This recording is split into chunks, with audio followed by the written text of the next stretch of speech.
My name is Özlem Okuyucu from London School of Economics. First of all, I would like to thank you for your speech. I'd like to ask a question about the crisis in Syria. I'm from Turkey, and as everybody knows, Turkey is hosting nearly 2,500,000 Syrian refugees. And some Turkish people are criticizing Saudi Arabia on the grounds that Saudi Arabia isn't accepting refugees and it isn't doing enough for refugees as a rich country. And as you said, there is a responsibility. You said that Saudi Arabia has a responsibility in terms of it's a center for Islam. So some Turkish people are also saying this. It's an Islamic country, so why isn't it doing enough for Syrian refugees? So I'd like to ask about this issue. I'd like you to elaborate on Saudi Arabia's refugee policy. Okay. Thanks. Thank you. I'll ask you to take that directly. Yes, thank you.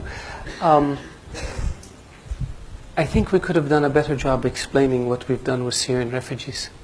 Saudi Arabia has issued more than 2.5 million visas to Syrian refugees since the crisis began.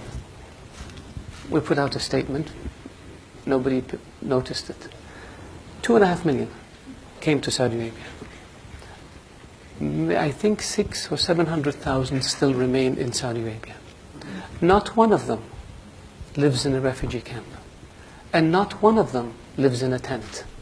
Because the custodian of the two holy mosques ordered that all Syrians who come to Saudi Arabia be provided residency permits so they can send their kids to school, so they can have access to medical care, and they can have access to social security, and they can get a job.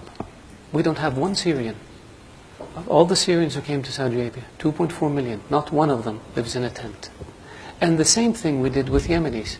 Since the war in Yemen began, almost 1 million Yemenis came to Saudi Arabia as refugees. And the same policy was applied to Yemenis. Not one of them lives in a refugee camp, and not one of them lives in a tent. And we don't brag about it, and we don't put TV cameras in front of them, because that, to us, is what our culture is all about. These people came because their homes were devastated. They came seeking refuge and shelter and safety in Saudi Arabia, and we provided for them in a way that is dignified, in a way that doesn't humiliate them, in a way that allows them and their children to lead as normal a life as possible given the circumstances. So I really appreciate the question, so I can educate the audience about our refugee policy. Thank you.